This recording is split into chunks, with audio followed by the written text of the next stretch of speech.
समस्त दर्शकों को ओडिया तांत्रिक स्टोरी चैनल को हार्दिक स्वागत।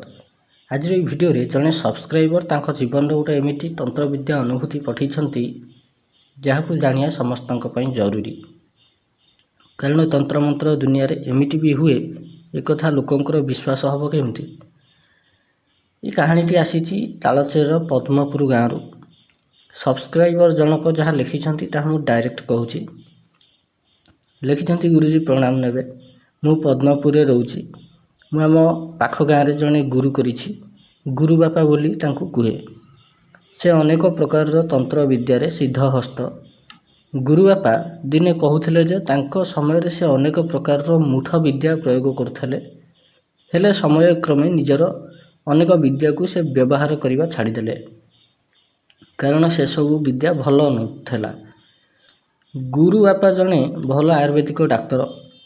चेरमूली उपरे तांकर बहुत अधिक ज्ञान रही। अनेक प्रकार डाक्तरों हाथ में जब मेडिसिन काम करेनी सेतबेले गुरु बापा जेकोसी मेडिसिन को फुंकिकी देदेवा मात्रे से औषध रामबाण भाया काम करे। दिने गुरु बापा खाई बसता। खाई सारिकी आंब बगीचा आड़े घेराए बुली आसवा गोटे तांकर पुराणा अभ्यास। आज भी से रेडियो शुणती। आंब बगीचार छाईरे सुलसुलिया पवन बहुए। खरा बेला समय सेठी नड़ा गदा होता है। ता पाखरे गोटे दौड़ी खटिया पकईकरी गुरु बापा से शुणती। ताकू सही समय जहाँ पचारे से कहती। गोटे दिन मोर मनरे उत्सुकता बढ़िला। मु पचारि गुरु बापा अन्य डाक्तरों अपेक्षा तुम हाथ में औषध ये जल्दी और ये भल केमती काम करे।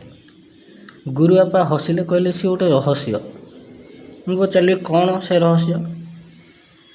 गुरु बापा कहले जे जेतेबेले मते 32 वर्ष बयस होता सेतेबेले मु चेरमूली अनेक लोकों को दौली। किछि लोकों काम करूथला आ किछि लोकों काम करू नथला। गोटे दिन मते सोनपुर गोटे बाबा विषय रे खबर मिलला। मु दिने से लोक पाखक गली। से लोक जो स्थान रे रहउथले ता सामान्यतः टिके बण जंगल भीतर थिला। गोटिकिया कुड़िया घर, चाल छपर पड़ी, झुंपुड़ी भलिया चाल छपर घर। दांड द्वारे लाल माटी और धड़ा चितारे अनेक चित्र अंका होता है। कुड़ियाटी मध्य भारी सुंदर देखिया। कुड़िया रे गोटे जाल लगी थाए। कुड़ियार आखपाखे 5-6 प्रकार शाग गछ लगी थाए। शाग गछ लगी थाए। अनेक प्रकार परिबा मध्य लगी थाए। हाथर नाड़ी धरिकी कहार कौन होईची से कहि दियंती। मु जाई पहुँचली तांको पाखरे। तांको जनइली कि मु जने चेरमूली चिकित्सक। हेले मो चेरमूली द्वारा किछि लोक भल होउछंती तो किछि लोक भल हो नाहांती।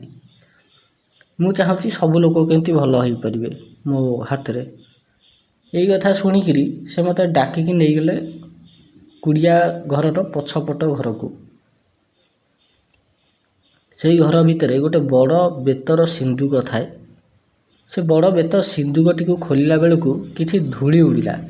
मोर काश उठिला। बाबा जनक गोटे बैटरी टर्च धरिकी किछि खोजु थांती। खोजु खोजु ताकू गोटे पुराणा तालपत्र पोथी मिलिला।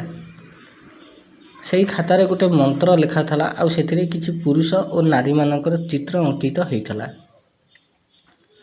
पोथीर पत्र गुड़ाक पोक खाईगलानी। ता उपरे ओडिया भाषा रे किछि लेखा थला आ किछि राक्षसक भलिया चित्र विचित्र मध्य होइथला।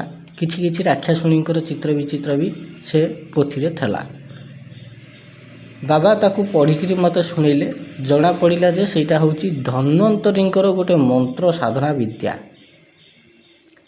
ताको कहिबा अनुसार कुश आ अर्जुन छाली मिसेइकरी गोटे आसन तैयारी करा जिवो। से आसन उपरे बसिकरी जंगल से कुड़िया पाखरे गछ छाई तले साधना आरंभ करा जिवो एकांत स्थान रे। तेणु मुझे कली कुश आ अर्जुन गछर छाली मिसेइकरी गोटे आसन तैयारी कली। से आसन उपरे बसिकली जंगल कुड़िया पाखरे किछि दूर रे गछ छाई तले साधना आरंभ करली। दिन रे 4 घंटा और राति 4 घंटा बसिकरी मंत्र जप करिया को पड़े। समय पर समय गड़ी चल थाए। दिने मंत्र साधना रे बसीची मो आखपाख थंडा लगिला। पेंडा देह हाथ सलसल होबाक लगिला। तेणु मु आखि खोली देखे तो मोर चारिपाखे किछि साप खेलुछंती। ସର୍ପମାନଙ୍କ ମଝିରେ ଥିବା କାରଣରୁ ମୋତେ ଟିକେ ଭୟ ଲାଗୁଥିଲା, କିନ୍ତୁ ଜପ ଛାଡ଼ିଲି ନାହିଁ। ହେଲେ ସେ ସାପ ଗୁଡ଼ାକ ସେଗୁଡ଼ାକ କୌଣସି ପ୍ରକାର କ୍ଷତି କରିବା ଉଦ୍ଦେଶ୍ୟରେ ନଥିଲେ କିମ୍ବା କ୍ରୋଧିତ ମଧ୍ୟ ନଥିଲେ। ତେଣୁ ମୁଁ ମୋର ଚୁପଚାପ ବସିକିରି ଜପ କଲି। ପ୍ରାୟ ରାତି ସେତେବେଳକୁ 9ଟା ହେବ କି କ'ଣ। ମୁଁ ଯେଉଁ ଗଛ ପାଖରେ ବସିଥାଏ, ମୋର ଡାହାଣ ପଟ ଜଙ୍ଗଲ ଭିତରୁ ଗୋଟେ ଲାଲ ରଙ୍ଗର ଲାଇଟ୍ ଧୀରେ ଧୀରେ ମୋ ଆଡ଼କୁ ଆସିଲା। ହାତରେ ଗୋଟେ ବହି ଥାଏ, କମଣ୍ଡଳୁ ଗୋଟେ ଧରିଥାନ୍ତି,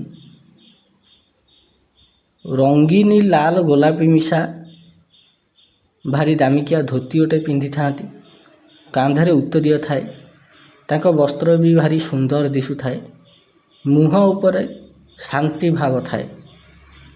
ମୋ ପାଖକୁ ଆସିକି କହିଲେ, ପୁତ୍ର ଏତେ ରାତିରେ ଏଠି ଏକୁଟିଆ ବସିକିରି କ'ଣ କରୁଛ? ମୁଁ କହିଲି, ଗୁରୁ ବାପା ଗୋଟେ ସାଧନା ଦେଇଛନ୍ତି, ସେ ସାଧନା କରୁଛି। ସେ ଲୋକଜଣକୁ ପଚାରିଲେ, କାହିଁକି ଏ ସାଧନା କରୁଛ? ମୁଁ କହିଲି, ଔଷଧ ବିଦ୍ୟାରେ ପାରଙ୍ଗମ ହେବା ପାଇଁକା। ସେଇଠୁ ସେ ନିଜ କମଣ୍ଡଳରୁ କିଛି ପାଣି ବାହାର କରି ମୋ ହାତକୁ ଦେଲେ ଆଉ କହିଲେ, ୟାକୁ ପିଇ ଦିଅ। ମୁଁ ସେଇଆ କଲି।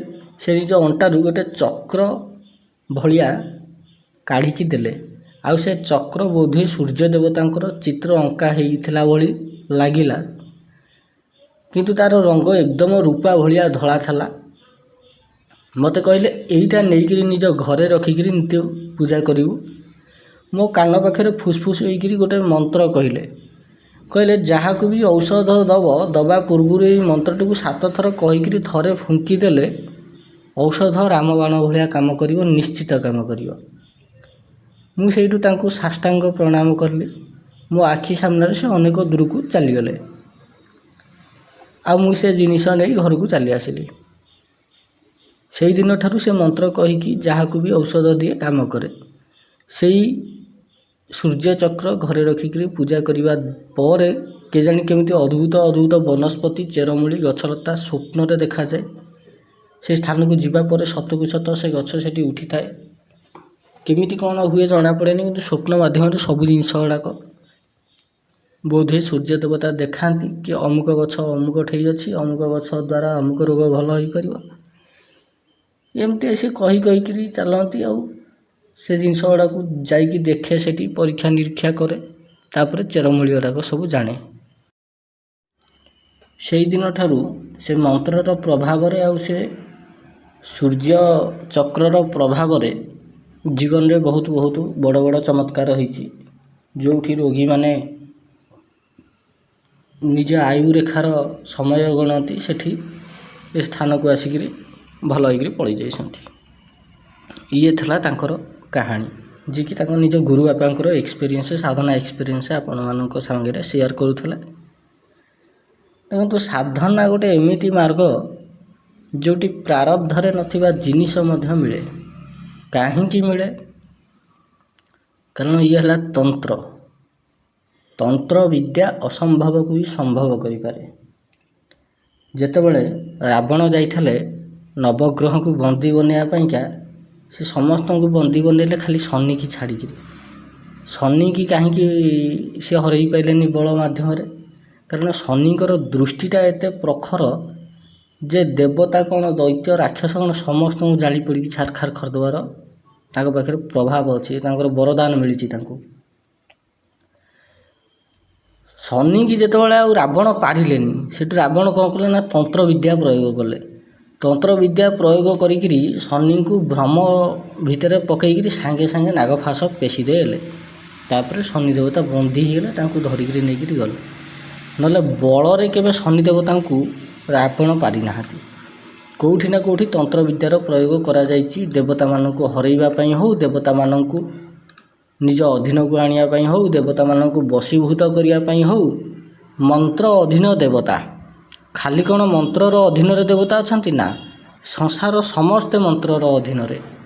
ଦେବତା ଠାରୁ ନେଇକି ମଣିଷ, କୁକୁର, ମାଙ୍କଡ଼, ବିଲେଇ, ପଶୁପକ୍ଷୀ, ଦୈତ୍ୟ, ରାକ୍ଷସ, ଗନ୍ଧର୍ବ, କିନ୍ନର, ନାଗ ସମସ୍ତେ ମନ୍ତ୍ରର ଅଧୀନରେ। ଯଦି ସମସ୍ତେ ମନ୍ତ୍ରର ଅଧୀନରେ ନଥାନ୍ତେ, ତାହେଲେ ବଶୀକରଣ ମନ୍ତ୍ର ଦ୍ୱାରା ଗୋଟେ ମଣିଷକୁ କେମିତି ବଶୀଭୂତ କରାଯାଉଛି? ତେଣୁ ଜଗତ ମନ୍ତ୍ର ଅଧୀନ। ଦେବତା ମନ୍ତ୍ର ଅଧୀନ ତ କୁହାଯାଇଛି ଠିକ୍ ଅଛି, କିନ୍ତୁ ସମ୍ପୂର୍ଣ୍ଣ ଜଗତ ହେଉଛି ମନ୍ତ୍ରର ଅଧୀନରେ।